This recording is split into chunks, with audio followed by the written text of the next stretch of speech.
2025 Pahalgam attack తరువాత భారత ప్రభుత్వం ఇండియా, పాకిస్తాన్ మధ్య సింధు నదీ జలాల ఒప్పందాన్ని రద్దు చేసింది. ప్రస్తుతం ఉన్న సిచ్యువేషన్లో ఈ ఒప్పందం మళ్లీ తిరిగి అమలులోకి వచ్చే పరిస్థితి లేదు. ఒకవేళ ఈ ఒప్పందం మళ్లీ అమలులోకి తీసుకురావాలి అంటే ఖచ్చితంగా ఈ ఒప్పందంలో సవరణలు చేయాల్సిందేనని భారత ప్రభుత్వం స్పష్టంగా తేల్చి చెప్పేసింది. అయితే ఈ సింధు నదీ జలాల నిలుపుదలని పాకిస్తాన్ మాత్రం జీర్ణించుకోలేకపోతోంది. అసలు నీటిని ఎలా నిలుపుదల చేస్తారు, ఇది యాక్ట్ ఆఫ్ వార్ కింద వస్తుంది అని మాట్లాడుతుంది. అయితే ఇండియా మాత్రం పాకిస్తాన్కి చాలా గట్టిగా వార్నింగ్ ఇస్తుంది. కాశ్మీర్ సరిహద్దు ఉగ్రవాదం అలాగే ఆర్మీ కవ్వింపు చర్యలు ఇక నుంచైనా ఆపకపోయినట్లయితే ఇది ఒక చిన్న ట్రైలర్ మాత్రమేనని, ఇంకా చాలా చేయాల్సి ఉంటుంది అని ఇండియా చాలా స్పష్టమైన వైఖరి ప్రదర్శిస్తోంది. పెహల్గాం అటాక్ తరువాత భారత ప్రధాని పాకిస్తాన్ని ఉద్దేశించి రక్తం, నీరు ఒకేసారి కలిసి ప్రవహించలేవు అని వార్నింగ్ ఇవ్వటం జరిగింది. భారతదేశం పాకిస్తాన్కి నీళ్లు ఇస్తుంటే పాకిస్తాన్ మాత్రం భారతదేశంలో రక్తాన్ని చూస్తుంది. కాబట్టి ఈ రెండు కలిసి ఒకేసారి ప్రవహించలేవు అని గట్టిగా చెప్పడం జరిగింది. ఇలాంటి పరిస్థితుల్లో ప్రపంచ దేశాలు ఎదురుచూస్తున్నాయి. అసలు ఇంతటి సెన్సిటివ్ ఇష్యూలో ఇండియా ఎలాంటి స్టెప్ తీసుకుంటుందో అని. భారత్ మరియు పాకిస్తాన్ దేశాల మధ్య 65 సంవత్సరాలకు పైగా కొనసాగుతున్న ఈ ఇంటర్నేషనల్ ఇండస్ వాటర్స్ ట్రీటీ అనగా సింధు నదీ జలాల ఒప్పందాన్ని ఇప్పటి వరకు భారతదేశం గౌరవిస్తూనే వచ్చింది. గతంలో పాకిస్తాన్తో 3 యుద్ధాలు జరిగినప్పటికీ భారతదేశం మాత్రం ఈ ఒప్పందం జోలికి ఎప్పుడూ పోలేదు. కానీ అప్పుడుతో పోలిస్తే ఇప్పుడు పరిస్థితులు చాలా భిన్నంగా ఉన్నాయి. గతంలో లాగా ఇండియా పట్ల పాకిస్తాన్ మొండి వైఖరి ప్రదర్శిస్తే ఇప్పుడు ఇండియా అసలు తగ్గే పరిస్థితి లేదు. కాబట్టి పాకిస్తాన్ ఇక నుంచైనా జాగ్రత్తగా ఉండడం మంచిదని పాకిస్తాన్ మిత్రదేశాలు చెప్పకనే చెబుతున్నాయి. అసలు ఈ ఒప్పందం ఎలా వచ్చింది? ప్రపంచంలోనే అత్యంత సెన్సిటివ్ ఇష్యూ అయిన ఈ సింధు నదీ జలాల ఒప్పందాన్ని భారత్ తిరిగి రాయడానికి సిద్ధమైందా? సరిహద్దు ఉగ్రవాదాన్ని ప్రోత్సహిస్తున్న పాకిస్తాన్కు నీటిని ఆపడం భారత్కు సాధ్యమేనా? ఒకవేళ చైనా పాకిస్తాన్తో చేతులు కలిపి భారత్కి బ్రహ్మపుత్ర నది నీళ్లు ఆపివేస్తే ఇండియా పరిస్థితి ఏమిటి? ఇలాంటి విషయాలు ఈ వీడియోలో తెలుసుకుందాం. అసలు ఈ ఒప్పందం ఎలా వచ్చింది, ఇందులో విషయాలు ఏమిటి అనేది ఒకసారి చూసుకున్నట్లయితే 1947లో భారతదేశం విభజన జరిగినప్పుడు భారత్, పాకిస్తాన్ అనే 2 దేశాలు ఏర్పడ్డాయి. అయితే రాజకీయ సరిహద్దులు మారినా నదుల ప్రవాహం మాత్రం మారలేదు. విభజన సమయంలో 1948 మార్చి 31 వరకు పాకిస్తాన్కు నీటి సరఫరాను యథాతథంగా కొనసాగించాలని ఇరు దేశాలు ఒక తాత్కాలిక ఒప్పందం చేసుకున్నాయి. మార్చి 31, 1948తో ఆ తాత్కాలిక ఒప్పందం గడువు ముగిసిపోయింది. కానీ పాకిస్తాన్ తదుపరి ఒప్పందం కోసం ఎలాంటి ఆసక్తి చూపించలేదు. కొత్తగా దరఖాస్తు కూడా చేసుకోలేదు. దీంతో ఏప్రిల్ 1, 1948న తూర్పు పంజాబ్ ద్వారా పాకిస్తాన్కు వెళ్లే సెంట్రల్ బారీ దోయాబ్ మరియు దీపాల్పూర్ కాలువల నీటిని భారత ప్రభుత్వం పూర్తిగా నిలిపివేసింది. అకస్మాత్తుగా నీరు ఆగిపోవడంతో పాకిస్తాన్లో దాదాపు 17 లక్షల ఎకరాల పంట భూములు ఎండిపోయే పరిస్థితి వచ్చింది. లాహోర్ నగరానికి తాగునీరు మరియు విద్యుత్ సరఫరాకు తీవ్ర అంతరాయం ఏర్పడింది. ఈ చర్య పాకిస్తాన్ ఉనికికే పెద్ద సవాలుగా మారింది. అప్పుడే పాకిస్తాన్కు ఒక విషయం అర్థమైంది.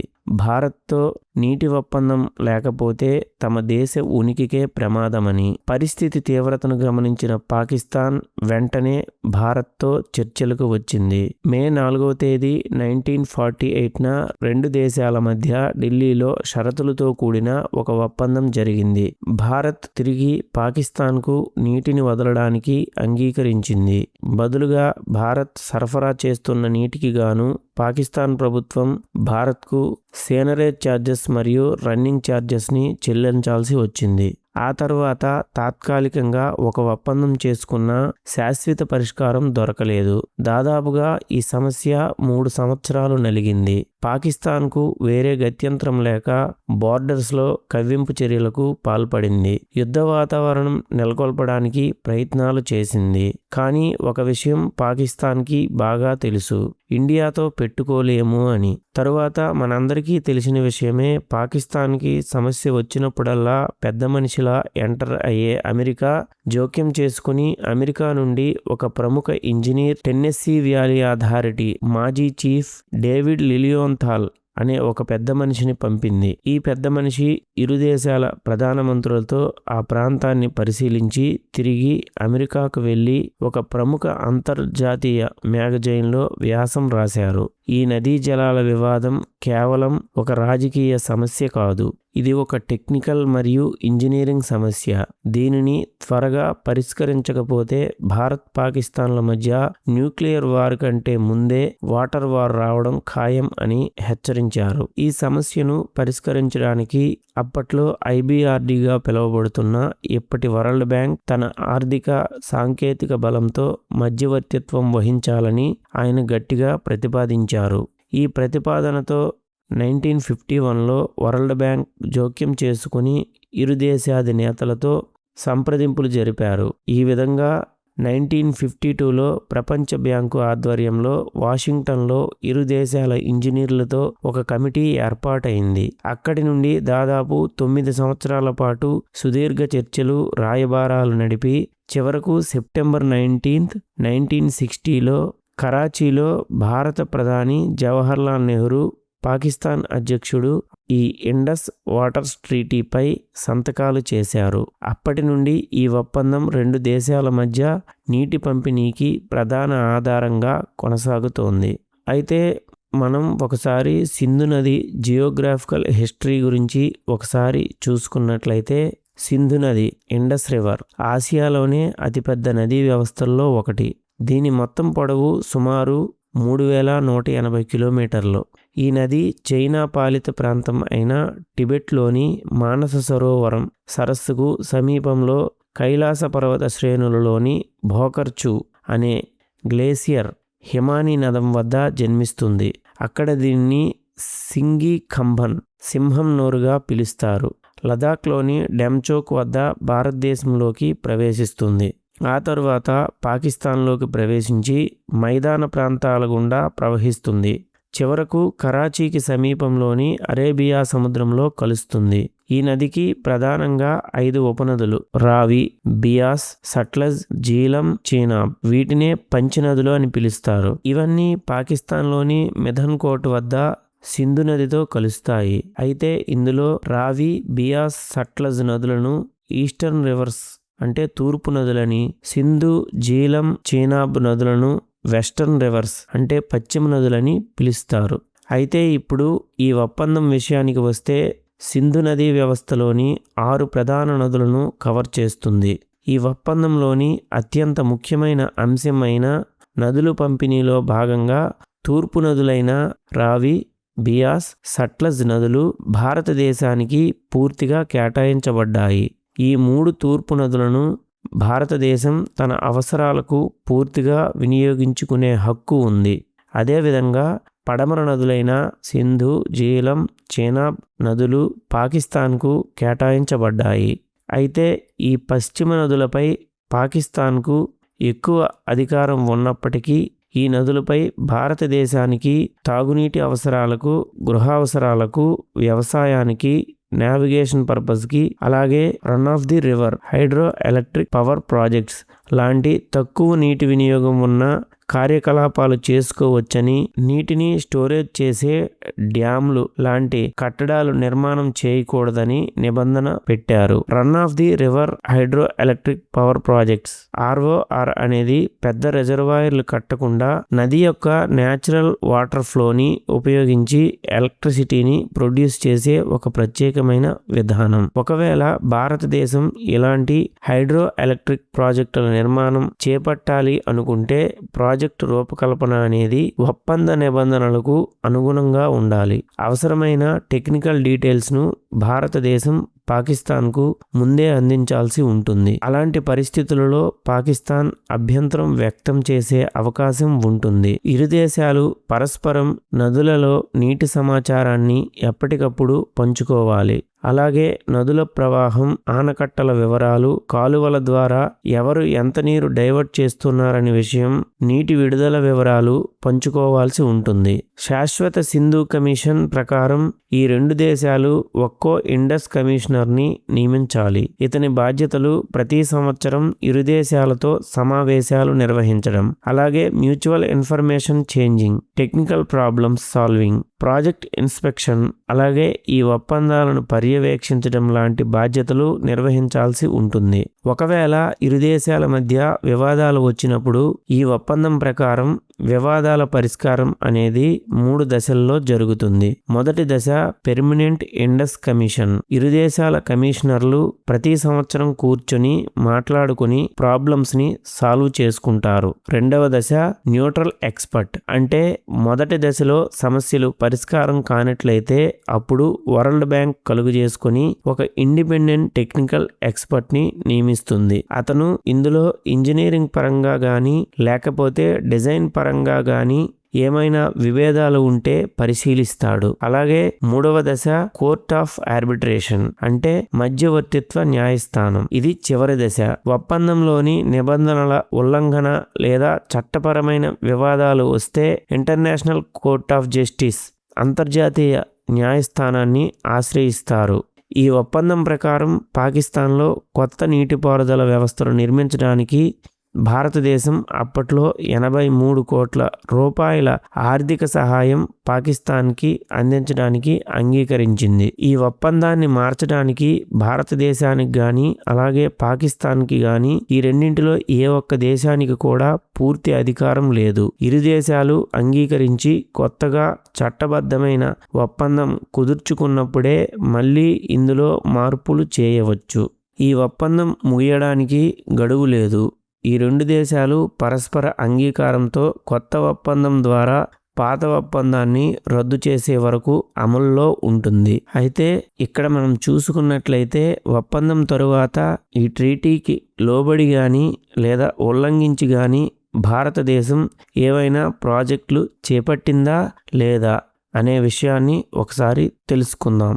ఇటీవల కాశ్మీర్లోని పహల్గాం ఉగ్రదాడి తరువాత భారత్ ఈ ఒప్పందాన్ని తాత్కాలికంగా సస్పెండ్ చేసింది. తన ప్రాజెక్టుల నిర్మాణాన్ని భారీగా వేగవంతం చేసింది.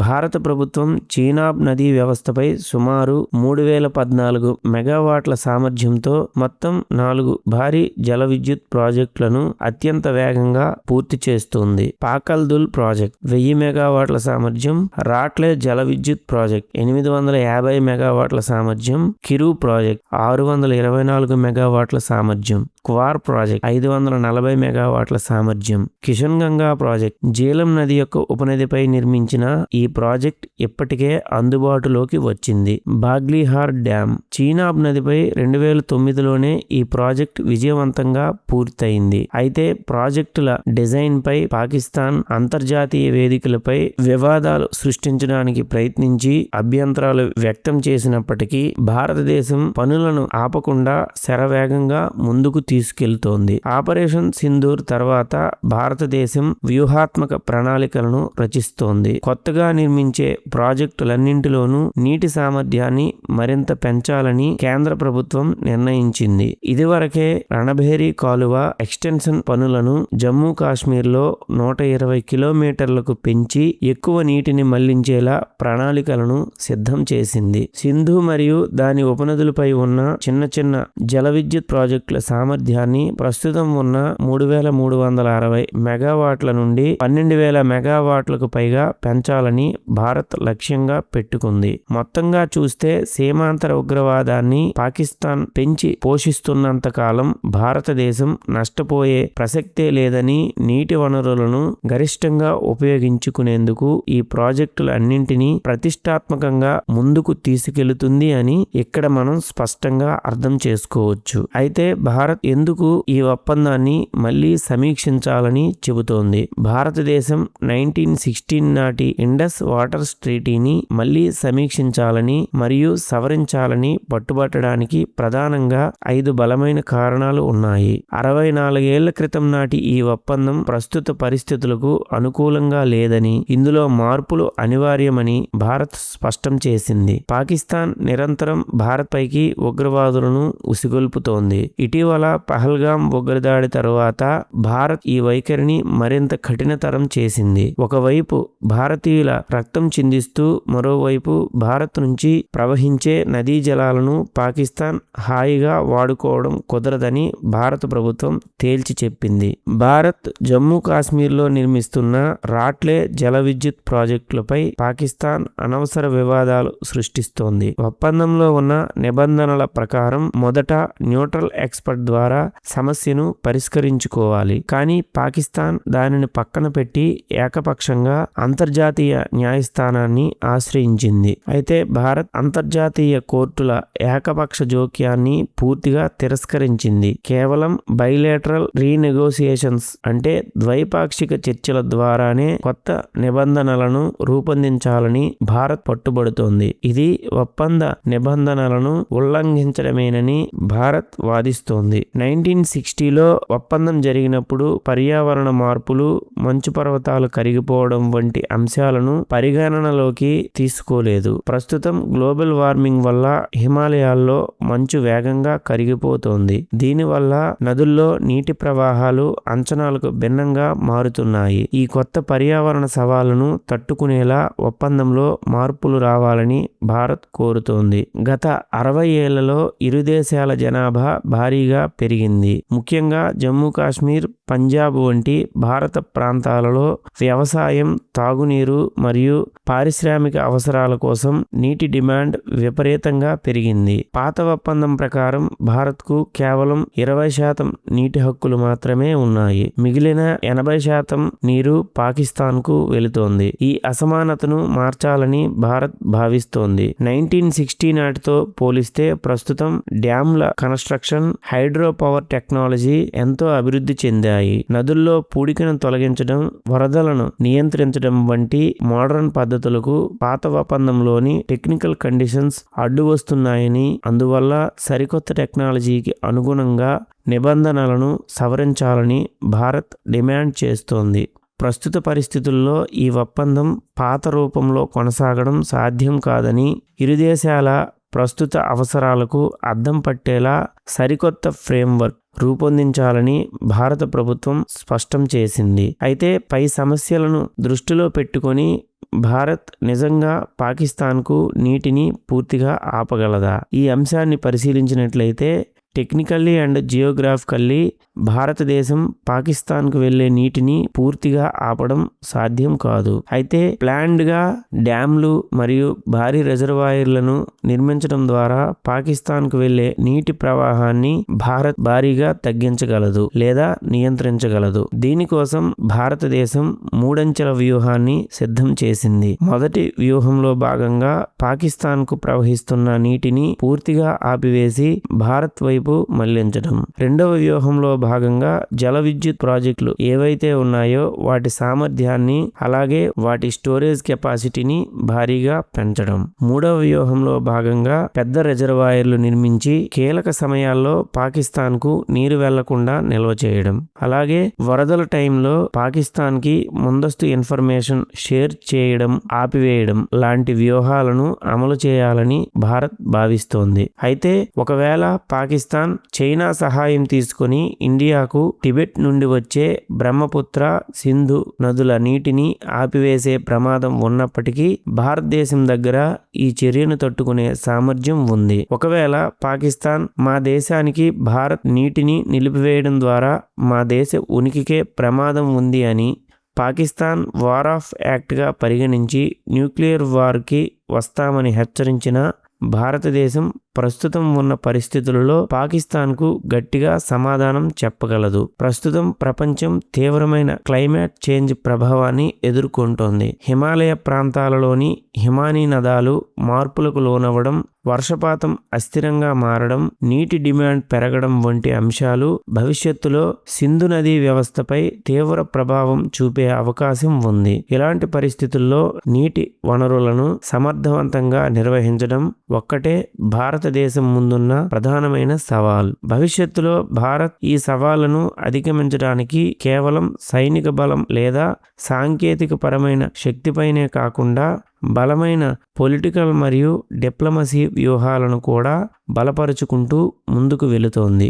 ప్రస్తుతం భారతదేశంలో లీడర్షిప్ స్ట్రాంగ్గా ఉన్న ఇప్పటి పరిస్థితుల్లో పాకిస్తాన్ తన జిత్తులు మారి ఎత్తుగడలు వేయకుండా జమ్మూ కాశ్మీర్ బోర్డర్స్లో కాల్పులు విరమణ ఒప్పందాలు ఉల్లంఘించకుండా, ఉగ్రవాదానికి చోటివ్వకుండా ఇండియాతో కాళ్లబేరానికి వస్తే గాని పాకిస్తాన్ తమ దేశ ఉనికికే ప్రమాదం కొని తెచ్చుకునే అవకాశం ఉంది.